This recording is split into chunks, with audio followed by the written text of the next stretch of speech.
Hey guys, Caller here, bringing you set 2 of KTF versus Air Force Ace, and we have none other than Now Raw playing for KTF and Oversky playing for Air Force Ace, and we've been seeing a spat of very interesting Zerg versus Protosses recently. It is my second favorite matchup, my favorite being ZVT, of course, the ZD matchup, Baked ZD.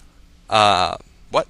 But anyway, Now Raw here spawning in blue at the 12 o'clock position. This is Katrina and Oversky spawning in white at the 6 o'clock position. We've seen them fight each other in September of '07 on the very same map. Actually, Klazart did a commentary on it. You should watch it. And that turned out to be a very long and epic game. I forgot exactly what tech Now Raw went for, but basically on this map, we see a lot of Protoss fast expands, so the Zerg often responds by going for a second expansion, and then the Protoss responds by going for Reaver Sair, which is of course a very mobile build, and not to give too much away, but that is the build that Stork starts with in that epic game against GG Play that you guys should all watch afterwards. Reaver Sair, of course, is the most mobile Protoss build against Zerg, and I still don't know who that is. Is that Now Raw? Maybe. Anyway, so Zerg versus Protoss on Katrina.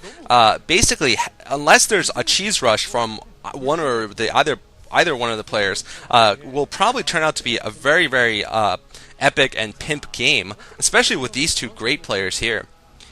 So basically, Now Raw with his very good unit control, I will expect. I'm just going to call it right now. He's going to go Reaver Sair here on this map, especially given the long cross positions. I don't think going for a fast DT push would be smart. I don't think going for a fast +1 Zealot Rush would be smart. I think Reaver Sair is probably the most powerful build here against Oversky. Oversky, of course, could be creative and go for some kind of crazy Zergling Rush. Of course, he could even go for an offensive hatchery. That's something he's done. I think not on this map, but on another map he's actually done that. But it looks like he's going to be going for a standard 12 hatch here.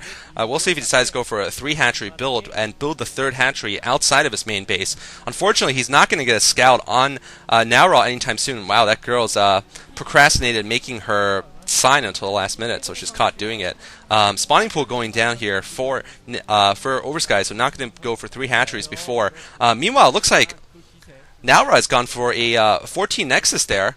Yeah, wow, ballsy build by Now Raw. I think he was actually correct in doing that, though, because the moment he saw the timing on the spawning pool, he planted that Nexus, so very good play there by Now Raw.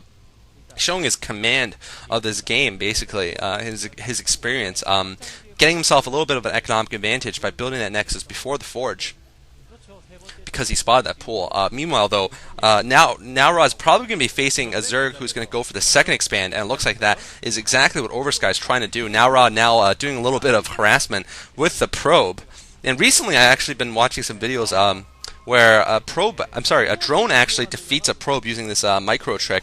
Oh, and a pylon going down for Now Raw at the expansion, so Oversky won't be able to pick it up for a little bit. But anyway, using a hold position and an Overlord, I actually think a drone can out-micro a probe, believe it or not. But I, of course, have not done that before. Meanwhile, it looks like Now Raw is actually, wow, Oversky has not gotten his 3rd hatchery at all because of that pylon. So this is really putting a significant hamper on Oversky's plans here. He only has, it looks like he's actually been forced to build a hatchery inside of his base here. So this is definitely setting Oversky behind here. I'd say Now Raw has a little bit of an economic edge here, a significant economic edge right now, considering how early the game is. Basically, he has as much of an edge as possible given their opening builds, because Oversky has not gotten his other expansion up. Finally, he's going to be getting this expansion up, I think. So Oversky is now forced into a 4 hatchery build here, and this is going to be fairly vulnerable because of the faster tech that Now Raw will be able to achieve. Basically, Now Raw is going to get Reaver Sair, most likely. I'm still calling Reaver Sair here, although I might get some egg on my face if this is completely wrong.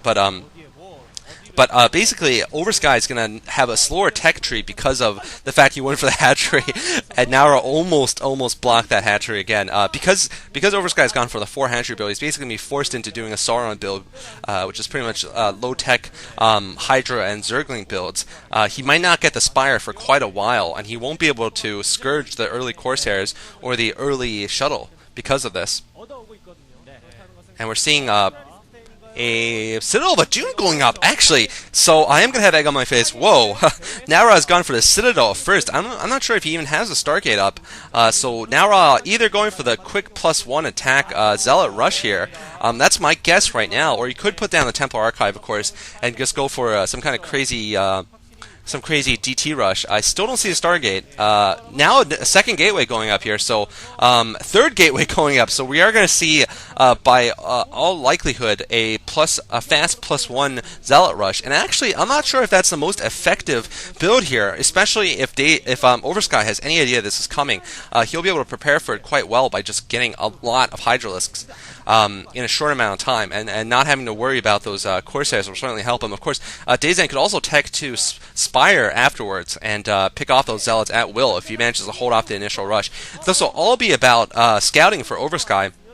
I'm not sure if he has that Overlord. No, the Overlord's not hovering over Naura's base. And actually, wow, a Dragoon has gotten into Oversky's secondary and is now picking off Overlords. Nice work there, picking off an Overlord. Now this Dragoon might die, though, so perhaps not such a nice play by Naura. Oh, he's still trying to pick off Overlords. Very nice micro by Naura. I have never, ever seen this before. Bringing forward a Corsair Dragoon there. This Dragoon is so pimp. Just check it out.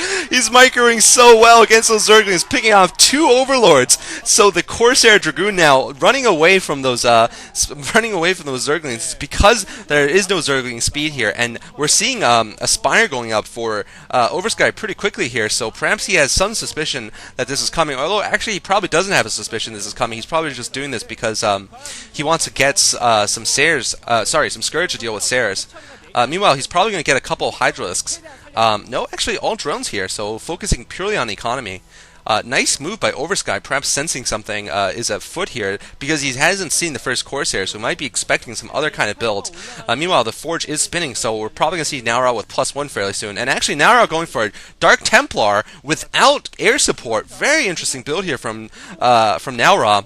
And we did see this, Anytime did this against Yellow in one of the Pimpus play videos I made called Darkness, where he went for a pure Dark Templar rush against the Zerg player.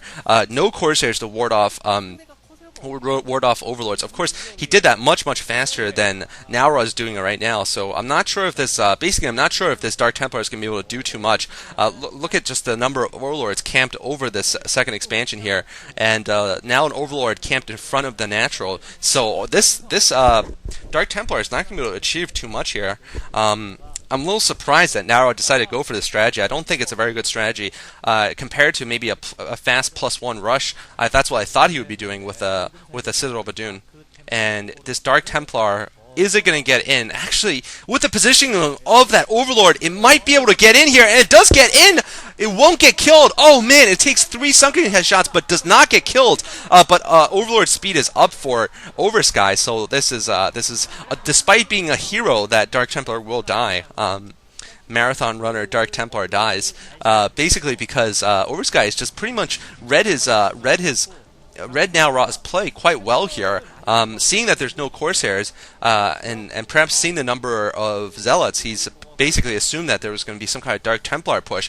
And look at this, Oversky is actually picking up a third expansion here at the left side. So Oversky is going to try to take a significant lead. Meanwhile, looks like Naura's got a couple of Zealots, but those Zealots are not speed upgraded yet. He's probably going to run them the moment they're speed upgraded. And Oversky, you don't want to attack those cannons, especially because that High Templar might be coming very soon to deal with it. Meanwhile, though, Oversky looks like he's being